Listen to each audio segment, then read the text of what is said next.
could easily change the round if he's a little bit too aggressive, you know, too confident, like, I've got it, the MP9, I'm sick. He's having a fantastic game, right? He's 15-8, so it is the kind of game where you could see a younger player make mistakes, but he isn't doing that, and you should really be praising that. Oh my god! A nuclear bomb on Falcons and ace for Big Osira. Call him Big Osilla because he just crushed the villagers in Falcons' little city there. That's city to recover, but it certainly feels that way at the moment. Shouldn't be in this situation, but 60 has a chance to clean up. Oh, he's fine. found the perfect key. Oh, no. Oh, he's got one. Mobs is still alive. Here he comes. AK in. 60 doing everything he can. And now the flank. Remember Snacks. We called him sneaky.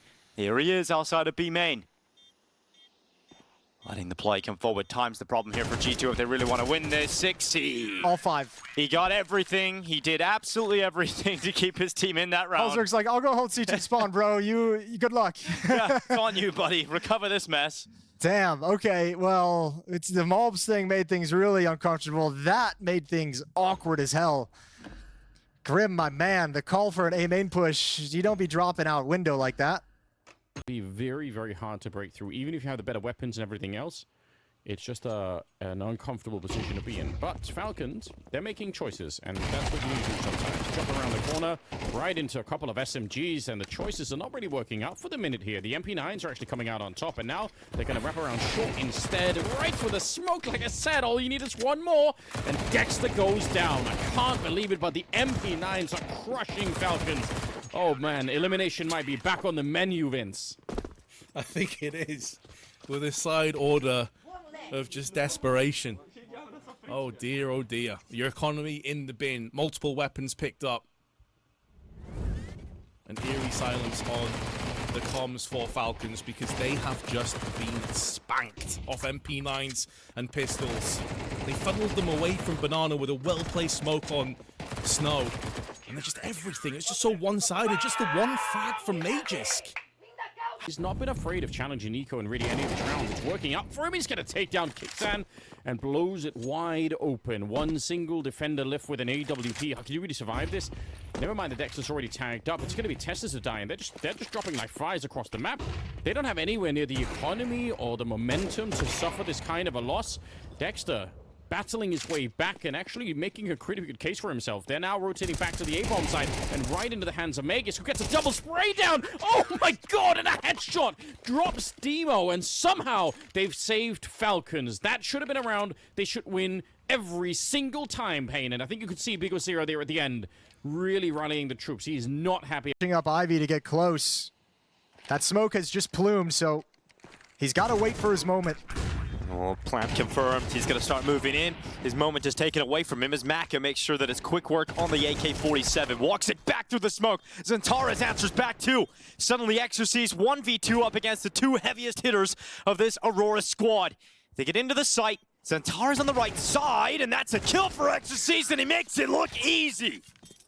God damn, that is beautiful from Exercise. Way to keep your composure in a tough scenario. He's not alone. He's got Wakadia right beside of him. Well, important as well as Measure's doing a good job of peeking out towards long and just slowing down this hit. This is a long time stalled out and HP taken away over the top of the smoke. Body finds one. He goes down to CT spawn, jumps up, wants to wrap around Goose, and what a route to run.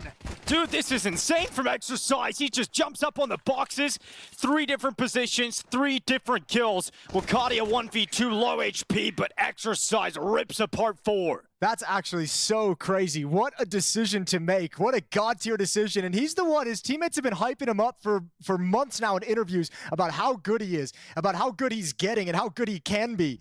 And he continues to show just really cool decisions and crispy aim with his Glock. Yeah, the path, like you said, was the most impressive part, and he's just spinning. Finding different parts of his cross, just swinging his crosshair left and right. He made the decision so quick. There was the walk through B about to happen, and Zentaras takes one step and then gets domed. So everybody else cancels that idea. Body, look at this. Look how quick this is.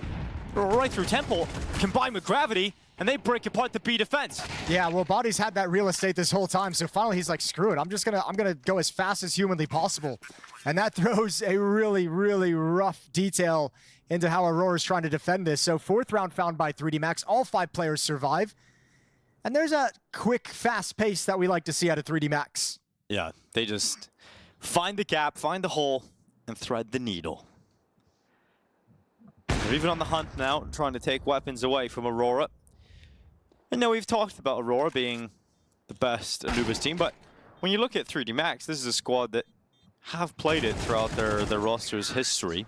It was kind of their breakout map. It was the map they were strongest on when they were on their online grind last year, when they were rising up the rankings. Started to drop off, and they couldn't necessarily keep the performances up on the map, so had to make their map pool a little bit fleshed out, shall we say, deeper.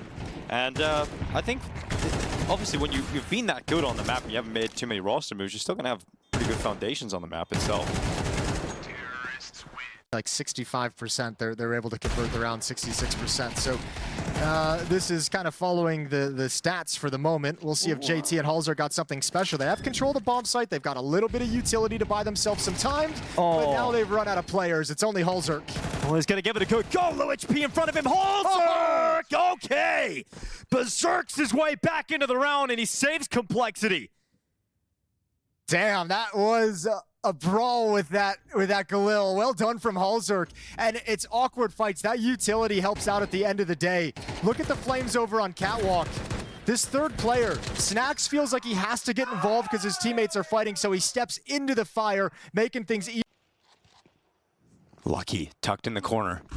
Ready to go. First kill's good. Second, even better. Wakadia does slip in behind him. Fast flank from the op. That's Maka. And it's huge. He's coming around the backside. Walksik's not going to be ready. Scout caught. Walksik down. Wakadia and Major trying to secure playoffs right now. Wakadia's got a pick on exercise, pushing into the bomb site. Major's got another headshot, and they know exactly where Maka is. The first outing with a new organization, and it's stopped. That is so filthy from Maka. It's not over yet. That is a ridiculous transfer, and you can see he doesn't even believe it. I mean, it's because Aurora did everything right. A double peek, a double swing at the same exact time, change a vertical. It's crazy that he's able to transfer that so quickly, immediately, to save the series, to keep them alive. Smoked or anything else here on the Liquid side. 4 versus 4 in the after plant, and Sensu instantly taken down. What a nice clear coming out there from Twists. Oof. And Shui shows his worth as well, 9-10. Sent reeling out of the round. Blitz and Mazzinho, a bit of a one-dimensional crossfire, but they line up for Mazzinho, and he will spray them down. The Mongols have 2 map points, somewhat stealing this away from Liquid. Huge turnaround. That just couldn't have been any better, could it? You're right. Like, it's not even necessarily their fault. It just happened to be that when they took the first fight, they stood right on top of each other, and all he has to do is hold down that mouse one. Sickening lineup for him. Everything else from Liquid on that retake was looking very good, but yeah, that is just so devastating. Out and saying, fine, you can have the site. We've got kits, and we've got 5 players still on the server. But you're right, it is a bit of a concession, and the fact that they get a bomb plant in itself is a bit of a victory already. A couple of kills, one of them with that dreaded P250 like you mentioned. If they get one more, this round is going to spiral out of control. Nertz, he's very exposed here, has to be quick with the kill, and he will be. But they lose ultimate at the very same time, and the other problem is the kit is up here. So Liquid have to fight their way up onto the high ground. They might not even be allowed to. Nertz alone versus 2. The round is unraveled as Mongols claim it back in a 3-on-5. That is absolutely spectacular for them. It's spectacular, but man, what a collapse for Liquid. Like, I know hindsight's 2020 and it's easy for us to poke at this, but why are you sending 2 players up mid to clear that out rather than sending one of those players onto the site to help Shui? Because you know that he's effectively in a 1v3 if they decide. Like, it just feels weird for me to coin flip. Pressure on this bomb side, here we go. Blitz, you're gonna have a move, bro. You can't stand there. Flashes are good, but so is Blitz. He's gonna stand and deliver. Baits them out, allows Mazzinho to close the guillotine, and he chops them to pieces. Although Blitz may go down for just the one frag, the follow-up was so on point from Mazzinho, who goes in for a 4K, and the baby-faced assassin strikes one more time. And now allows them to know his presence. This is going to play hell with the Falcons, but it's a good kill from Kixan, switching across to the AWP as well. But he's lost his life. And with 15 seconds, there should be more than enough time for the post-plant to come to fruition. And Nico in no position to stop the plant itself, but he is in a spot now to maybe take the clutch. 22 kills already to his name and funneling away the T's from one another with the smoke, but the peeking from MQZ has blown his kneecaps out, down to 55. Knows where one of the two players are, but it's about Davideus as well, who's just going to bide his time. Wait for Nico to push onto the site and try and pick him off. But he's not sure as to where this second player is. Nico is going to fully commit to killing NQZ, has connected the shot, has the kit as well, and enough time. The bomb's planted, an awkward spot from Davideus, and that cost him his life. Nico with a vintage clutch and gets Falcons their first map. That is the kind of focus and passion you expect. That's why he's screaming into his hands. And they did look better towards the end of the first map. I think the other thing about this is that can't forget, this is Mongol's D game at this tournament so far. Jacob and Jabby going tit for tat out on lane. Oh, bomb gets dropped forward. Oh God, Prism's tap is big in that case. And you've got very little health here for Jabby to try to continue. Oh! Oh! He didn't even need any help. All right. Just like that, quad kill off of elbow. 3 shots, 3 kills. His teammate left him. That's gross. There was no one else to stop that. They were supposed to at least trade and get the bomb back. Not on Prism's watch. What is this? Wow. I mean, you're talking small targets here. And that's not from nowhere. Prism From Electronic, I mean, throws caution to the wind, but then they get caught themselves. Potentially Skulls' first 2 kills of the second half. And all of a sudden, that B site opened up because of it. Yeah, and he knows Icy's coming in from behind. Icy can swap out to any gun he wants.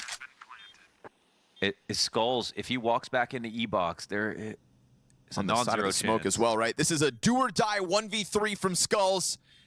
And he'll close it. Wow. They catch Furia off guard by just pummeling through the E-Box. But what goes around comes around. Skulls steps up. Yeah.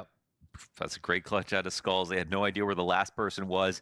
And you could kind of see, like, Skulls hasn't really gotten into the action, right? He's played so passive. And here, it really takes a long time to even show himself, to the point that Virtus Pro jumping out into canals. Didn't expect to see anything. And they dropped their guard a little bit. Yeah, they thought he was playing from B site. Yeah, right. Hummy feels upset. Okay, they missed the Molotov on lane. And the whole room's spinning. They're freaking out. Into the push. Slend, though. Slend has restored a bit of normality with that double up. Oh, and Torsen gave the illusion he would get a kill. Oh, God, they didn't clear Doom out, but Slend is quick on the trigger. Making this pistol round happen for Gamer Legion is Slend. Here's the fast rotate out of Legacy. 2 players round CC, and Slend with all 5 lights them up in the pistol. Wow. Where did that come All right, from? Slend, let's go, bud. Plan failed and then failed again. I don't know if it was ETR or PR. One of them mollied themselves. They tried to molly B site and they mollied lane. Bounced off the wall. Then Torsen absolutely messes that up. So does Dumao. And Gamer Legion just storm A off of timing, knowing they force a lot of rotations. Slend hits every headshot.